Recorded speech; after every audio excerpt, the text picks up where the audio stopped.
Yo, what's happening, world? Name's Raheem Flowers, and as you can see, I'm beginning to create a series called Loose Surfing for my future endeavors that you all will see, and everything will unfold in the relative future. And you know, we're gonna have a lot of discussions about world events and things that are transpiring, recent news, you know, a lot of great stuff that I'm embedding to my content. But right now, I want to talk about something that's been dear to me. So, I was talking to a young lady friend of mine, and she was talking about how she was diagnosed with multiple split personality disorder. I want to talk about mental illness, essentially, especially since that young man, XXX Tentacion, just died. He died recently. Rest in peace to that young man. Even though I was never a fan of his music, even though I'm harshly critical, I was very harshly critical of him myself. There was still a purpose behind what he was doing by spreading awareness with those with mental illness, depression, you know, things that needed to be dealt with. And I don't think even therapy alone is going to help it, because you have to help yourself after a while. But anyways, I do want to say this. With those who deal with any form of mental illness, I'm starting to notice that there's a rise in it. And I would even argue that there's a trend in it. Now, I know people say, damn, Raheem, how could you say that? How could you just be so insensitive? No, it's not about being insensitive. It's just, I know how society is. A lot of people just pick up on things and they do things for attention, as you can see in this era of social media. And I think a lot of times that has to do with the lack of parental supervision, positive reinforcement. I could talk about my situation where I ended up becoming depressed because of my lack of accomplishments and, you know, my lack of affection that I got from my parents, namely and mainly my own mother. I think about even when I talked about that young lady about the multiple personality disorders and how she grew up in foster care. I even think about my ex, whose mother died, who she didn't have both of her parents in the home. So this paradigm has to do with more of lack of parental supervision and positive reinforcement, I believe, more than even some sort of initial or inherent cerebral defect. You know what I'm saying? I think that's where it stems from more. So parents just need to take care of their children. And I remember my dad once said to me, oh, Raheem, one day you're going to be a parent and you just see how hot it is. I never said that being a parent was easy, but I would never be the parent and the prick that you ever were towards me. I would never be that towards my children. I will guarantee, I can 1,000,000% guarantee and assure that I will never be that. Never in my life. Now, I'm not going to say that my children, my future children, won't have their issues with me and we won't bump heads from time to time. I know, because of my own stubborn ways. But I would never be the brutal, obscene prick that you ever were towards me. Nope. And my siblings, because I don't want to just make this about me. My siblings as well. I don't want to just make this about me.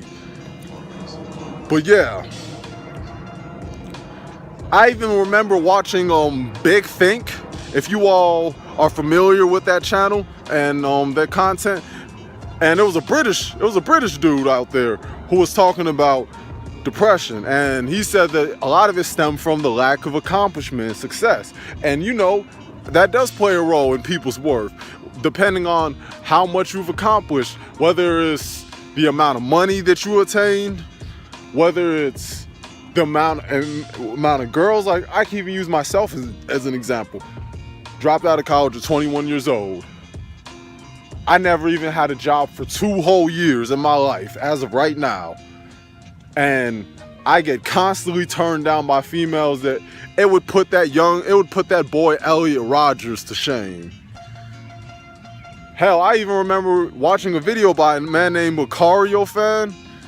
It was a brother by that name, and he was talking about how a lot of times dudes don't get pussy because of that thirsty energy that is contained and that they emit within their aura. Well, you got to look at the things contextually.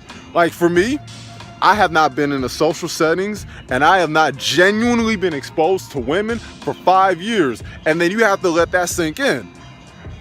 I was at the prime years of my youth, which was 21 years old. So you got to think about how much that affects a young man's psyche. And I'm like, in my mind, I'm like, damn, no wonder why people who are in prison have this libido that is just so rabid, it's so rampant.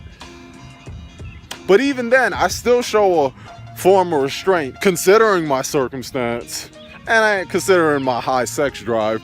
I still show a form of restraint. I'm not out here just harassing females all day to where they got to call the cops on me, surprisingly, because if we live in a day and age where feminism is so damn prevalent, even towards women who do not claim to be feminists, you still have adopted certain notions of philosophies of a feminist. So that's something that people need to keep in mind. I always say the misuse of social media, simps, and feminists have been a large contribution to why this relation between men and women is so fucked up. It's so bad that these dudes have to resort to this boys only club known as MGTOW, men going out their own way. And then even when you hear brothers like Kid Organic, they have this movement going on called Save Yourselves, Black Men.